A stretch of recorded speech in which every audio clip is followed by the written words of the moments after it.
मध्य प्रदेश सरकार ने रक्षाबंधन से पहले लाडली बहनों को दिया बड़ा तोहफा। इस महीने आएंगे 1,500 रुपए।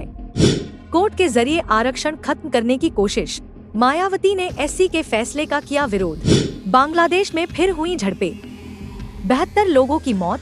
केंद्र ने वहां रहने वाले भारतीयों से संपर्क बनाए रखने को कहा।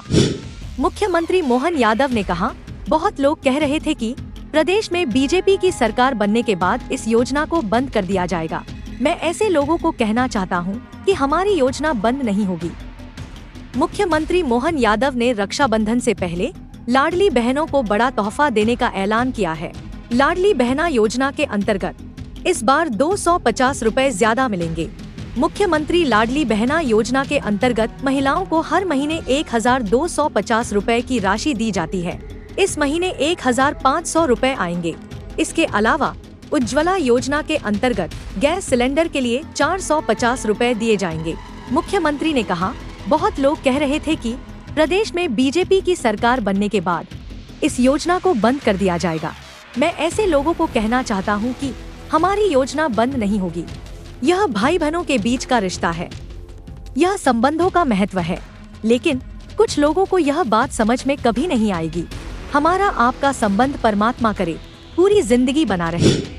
बांग्लादेश में फिर हुई झड़पें, 72 लोगों की मौत। केंद्र ने वहां रहने वाले भारतीयों से संपर्क बनाए रखने को कहा। कुछ ही दिन पहले बांग्लादेश में पुलिस और मुख्य रूप से छात्र प्रदर्शनकारियों के बीच हुई हिंसक झड़पों में 200 से अधिक लोग मारे गए थे।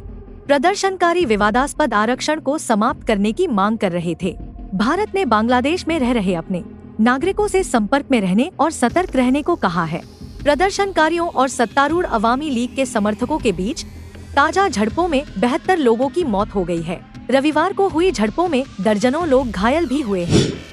कोर्ट के जरिए आरक्षण खत्म करने की कोशिश, मायावती ने एससी के फैसले का किया विरोध। केंद्र कांग्रेस पर साधा निशाना। सपा अध्यक्ष मायावती ने सुप्रीम कोर्ट के आरक्षण पर दिया हालिया फैसले पर अपना पक्ष विस्तार से आज रखा। उन्होंने बताया कि इससे राज्यों की सरकार मनमाने ढंग से आरक्षण देंगी। आरक्षण पर 1 अगस्त 2024 को सुप्रीम कोर्ट के दिए फैसले पर आज बहुजन समाज पार्टी की मुखिया मायावती ने असहमति जताई। उन्होंने कहा, हमारी पार्टी हालिया फैसले से पूरी तरह असहमत है। शीर्ष अदालत ने इससे पहले 2004 में फैसला सुनाया था, तब उन्होंने उपवर्गीकरण की अनुमति नहीं दी थी। अब फैसला पलट दिया है, इससे बहुत दिक्कत होगी। केंद्र और राज्य सरकार के बीच टकराव होगा, क्योंकि अब तक यह शक्ति सिर्फ केंद्र सरकार के पास थी, मगर अब राज्यों के पास यह शक्ति आ जाएगी। अब राज्य सरकारों को जिस वोट बैंक से लाभ मिलेगा उसे आरक्षण देंगे और इस तरह SC/ST को मिल रहा आरक्षण खत्म हो जाएगा।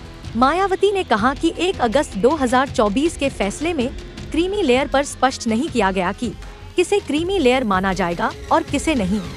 अगर उपवर्गीकरण हुआ तो कई पद खाली रह जाएंगे। अब राज्य मनमाने तरीके से कई जातियों को लाभ दे सकते हैं, जबकि कुछ को नकारा जा सकता है। राज्य यह संविधान के मूल के विरुद्ध होगा। यह पूरी तरह से असंवैधानिक है।